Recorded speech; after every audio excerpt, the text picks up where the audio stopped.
విజయనగరం జిల్లా శృంగవరపుకోట నియోజకవర్గం జాతీయ ఉపాధి హామీ నిధుల నుంచి జరిగిన పనిలో అవకతవకలు జరిగితే సహించేది లేదన్న విశాఖ ఎంపీ శ్రీభరత్.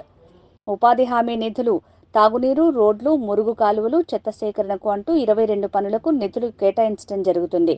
మీ వద్ద నుంచి తీసుకున్న అర్జీలను అధికారులు నేరుగా రాష్ట్ర ప్రభుత్వానికి పంపించడం జరుగుతుంది. గతంలో టీడీపీ ప్రభుత్వ హయాంలో కేటాయించిన 1160 ఇళ్ల పట్టాలను లబ్ధిదారులకు అందిస్తాం. అంటే ఈ ఊరు బాగుండాలి. మీ ఊరు బాగుండాలి అంటే మీ ఊరికి నీరు ఉండాలి, డ్రైనేజ్ ఉండాలి, లైట్లు ఉండాలి, లోపల తిరగడానికి రోడ్లు ఉండాలి.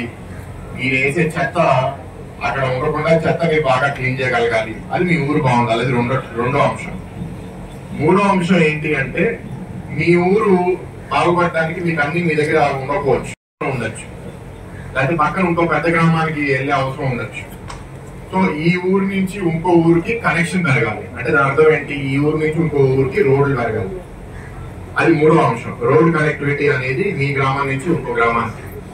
నాలుగో అంశం ఏంటి అంటే కుదిరినంత వరకు మీ ఊర్లోనే మీకు వాటర్ అందుబాటులో ఉండేటట్టు, మీ దగ్గర మీరు పండించుకునేటట్టు వాళ్ళు తయారు చేయాలనేది గవర్నమెంట్ ఒక ఆలోచన. అది కొన్ని దగ్గర భూముల దగ్గర చేయగలుగుతాము, ఎక్కడ భూమి లేదో చేయలేము, కుదరకపోవచ్చు. ప్రతి ఊరికి వాళ్ళే అంతా పండించుకోవాలంటే కుదరకపోవచ్చు. కానీ ఆ ప్రయత్నం మాత్రం చేయాలి. అండ్ ఎవరైతే ఇక్కడ ఆవులు గుడ్రల్ని పెంచుకుంటున్నారో వాళ్ళ కోసం కూడా షెడ్లు ఉండాలి, అవి కూడా ఉండాలి అనేది కూడా ఇంకో పాయింట్. సో ఈ నాలుగు మీద కొంత మాట్లాడతాను. పంచాయతీ డిస్ప్యూటెడ్, మేము గెలిచాం, మమ్మల్ని అడిగితే మేము గెలిచామని మేము అంటాము.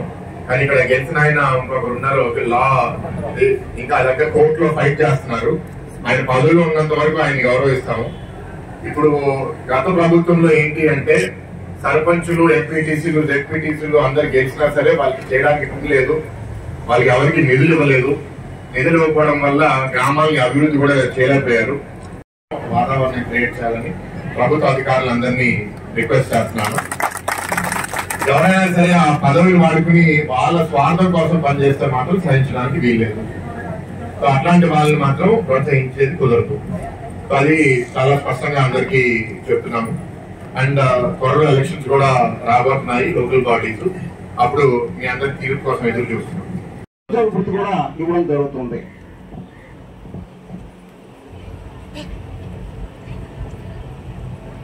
ఈ రోజు గ్రామ సభలో మీరు ఇచ్చిన పనుల ప్రతిపాదనలు సిస్టమేటిక్ గా ఏర్పాటు చేసి యాప్ లో రూపొందించి ప్రణాళిక రూపొందించడం జరుగుతుంది.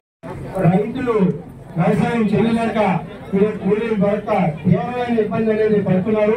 ఈరోజు ఆహార కొరత అనేది కూడా ఈరోజు భారతదేశంలో తీరాలంటే ఖచ్చితంగా వ్యవసాయానికి ఉపాధి హామీ చట్టాన్ని అనుసంధానం చేస్తేనే భవిష్యత్తులో వ్యవసాయం నిలుస్తుంది, రైతు నిలుస్తాడు, లేకపోతే నిలవదు.